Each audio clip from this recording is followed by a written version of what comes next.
Kita hidup di zaman di mana hampir setiap tindakan yang memberikan kesenangan pribadi dianggap wajar dan diterima secara luas.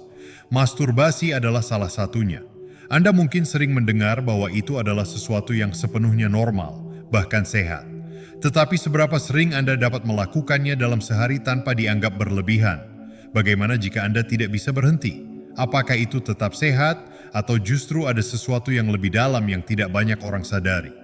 Mari kita bahas ini dengan pikiran yang terbuka dan mendalam, tanpa dogma, tanpa prasangka, tetapi juga tanpa mengabaikan dampak yang sebenarnya.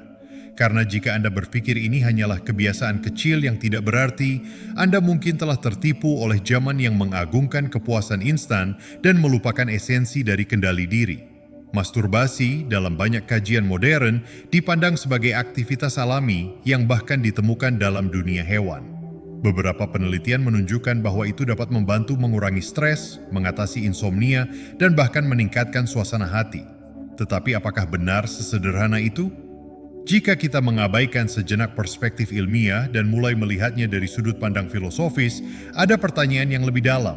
Apakah sesuatu yang memberikan kesenangan sesaat tanpa tujuan yang jelas benar-benar bermanfaat? Apakah kita mengendalikan tindakan ini atau tindakan ini yang mengendalikan kita? Di masa lalu, banyak peradaban menganggap masturbasi sebagai sesuatu yang tidak bermoral. Bukan hanya karena alasan agama, tetapi karena mereka memahami sesuatu yang sekarang mulai terlupakan, nilai disiplin dan pengendalian diri. Dalam budaya Yunani dan Romawi kuno, kesenangan yang tidak terkendali dianggap sebagai kelemahan, bukan kebebasan. Bahkan di stoicisme yang berakar pada rasionalitas dan keharmonisan dengan alam, ada peringatan keras terhadap tindakan yang didorong oleh hawa nafsu belaka. Mengapa? Karena ketika seseorang terlalu larut dalam kepuasan instan, ia kehilangan sesuatu yang jauh lebih berharga, kendali atas dirinya sendiri. Namun kita juga tidak bisa menutup mata terhadap sisi lain dari argumen ini. Ada yang mengatakan bahwa menekan dorongan alami seperti ini justru dapat menyebabkan stres dan ketegangan yang tidak perlu. Jika dorongan seksual adalah bagian dari naluri biologis kita, apakah menolaknya sepenuhnya berarti kita melawan sesuatu yang alami? Para pendukung pandangan ini berpendapat bahwa masturbasi, jika dilakukan dengan seimbang, dapat menjadi cara yang sehat untuk mengenal tubuh sendiri, menghindari keputusan seksual yang terburu-buru, dan bahkan meningkatkan rasa percaya diri dalam hubungan. Tetapi disinilah pertanyaan penting muncul, berapa banyak yang bisa dikatakan sebagai seimbang? Di mana batas antara kebiasaan yang sehat dan kecanduan yang menghancurkan? Di era digital saat ini, masturbasi bukan lagi sekadar respons terhadap dorongan alami. Dengan kemudahan akses ke pornografi, tindakan ini telah berubah menjadi kebiasaan yang seringkali dikaitkan dengan penggunaan materi yang merangsang secara berlebihan. Ini adalah sesuatu yang tidak pernah terjadi dalam sejarah manusia sebelumnya. Otak manusia tidak dirancang untuk menerima rangsangan seksual secara terus-menerus dalam bentuk visual yang tak terbatas. Ini menimbulkan fenomena yang disebut hiperstimulasi, di mana seseorang terus-menerus mencari lebih banyak rangsangan karena otaknya terbiasa dengan tingkat kepuasan yang semakin meningkat. Dan disinilah letak masalahnya. Banyak orang yang mengalami kesulitan menghentikan kebiasaan ini bukan karena mereka lemah, tetapi karena mereka sudah terjebak dalam siklus dopamin yang membuat mereka selalu ingin lebih. Rasa puas yang muncul tidak lagi cukup sehingga mereka mencari sesuatu yang lebih ekstrim, lebih berlebihan, lebih menggoda. Pada titik tertentu, kepuasan yang diperoleh dari masturbasi bukan lagi tentang kebutuhan biologis, tetapi tentang kecanduan yang semakin sulit dikendalikan. Inilah yang membuat banyak orang akhirnya merasa terjebak, kehilangan kendali atas keinginan mereka sendiri, dan bahkan mengalami penurunan rasa percaya diri serta motivasi dalam kehidupan nyata. Stoicisme mengajarkan bahwa kebebasan sejati bukanlah melakukan apa yang kita inginkan kapanpun kita mau, tetapi memiliki kekuatan untuk mengendalikan keinginan kita.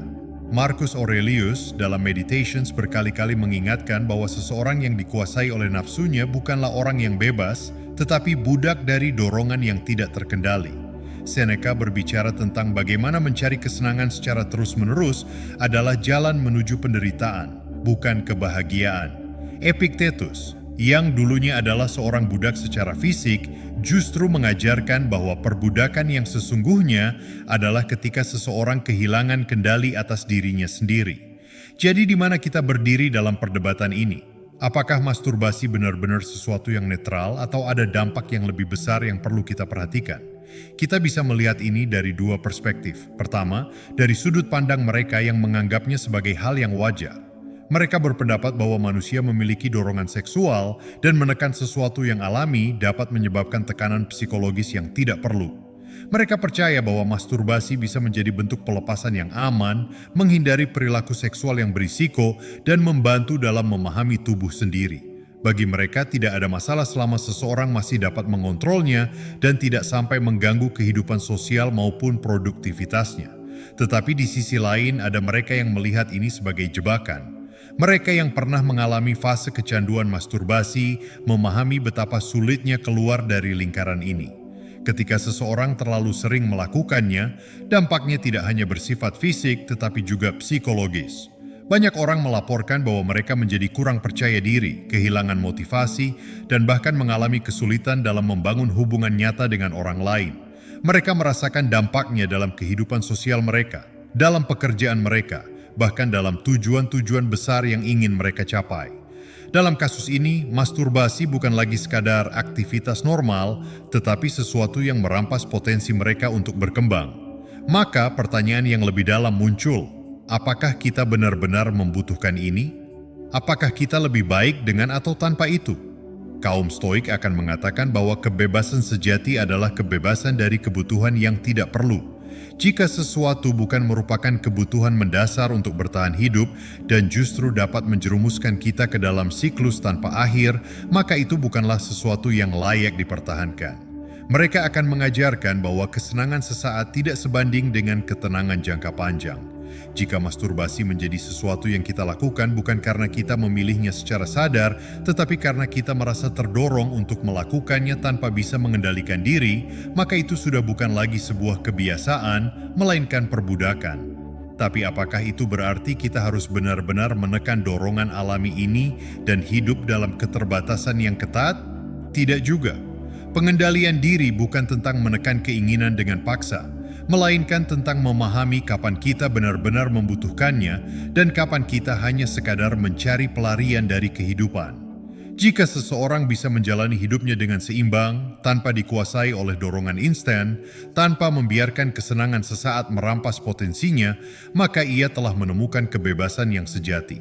Banyak orang yang pernah berjuang melawan kecanduan ini melaporkan perubahan besar dalam hidup mereka setelah mereka berhasil melepaskannya.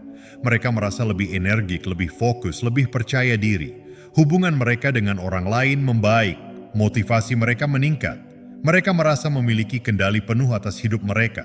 Itu bukan karena mereka menekan sesuatu yang alami, tetapi karena mereka berhasil membebaskan diri dari sesuatu yang sebelumnya menguasai mereka. Jadi keputusan ada di tangan Anda. Apakah Anda adalah tuan atas keinginan Anda, ataukah Anda menjadi budaknya? Renungkanlah dan pilihlah jalan yang benar-benar membawa Anda menuju kebebasan sejati. Pada akhirnya, perdebatan tentang masturbasi bukan sekadar soal benar atau salah, melainkan tentang bagaimana kita memahami diri kita sendiri dan mengambil kendali atas hidup kita. Jika itu adalah sesuatu yang dapat Anda kendalikan dan tidak mengganggu keseimbangan hidup Anda, mungkin tidak ada masalah. Namun, jika Anda merasa terjebak dalam kebiasaan ini, kehilangan energi, motivasi, atau bahkan kepercayaan diri, maka sudah saatnya untuk bertanya, apakah ini benar-benar membawa manfaat bagi hidup saya? Stoicisme mengajarkan bahwa kebebasan sejati bukanlah melakukan apapun yang kita inginkan tanpa batas, melainkan memiliki kekuatan untuk menahan godaan dan mengendalikan diri. Kesenangan sesaat seringkali datang dengan harga yang mahal. Kehilangan disiplin, hilangnya ketajaman mental, dan ketergantungan yang sulit dilepaskan. Oleh karena itu, jika Anda merasa bahwa kebiasaan ini mulai mengambil alih hidup Anda, sekarang adalah saatnya untuk berubah. Saya ingin mengajak Anda untuk mengambil langkah pertama hari ini. Renungkan bagaimana kebiasaan ini memengaruhi hidup Anda. Apakah itu membantu Anda menjadi lebih baik atau justru membuat Anda kehilangan kendali? Jika Anda merasa siap untuk mengambil kendali kembali, buatlah komitmen kecil. Mulailah dengan mengalihkan energi Anda ke hal-hal yang lebih bermanfaat, olahraga, membaca, belajar keterampilan baru, atau bahkan meditasi. Ketika Anda membangun disiplin dalam satu aspek kehidupan, itu akan berdampak ke semua bidang lainnya.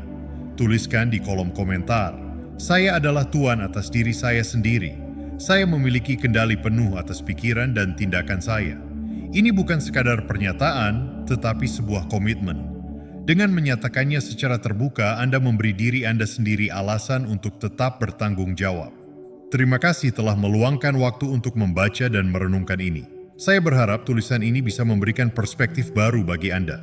Jangan lupa untuk menyukai dan membagikan jika menurut Anda ini bermanfaat. Sampai jumpa di pembahasan berikutnya dan tetaplah berjalan di jalan kebijaksanaan.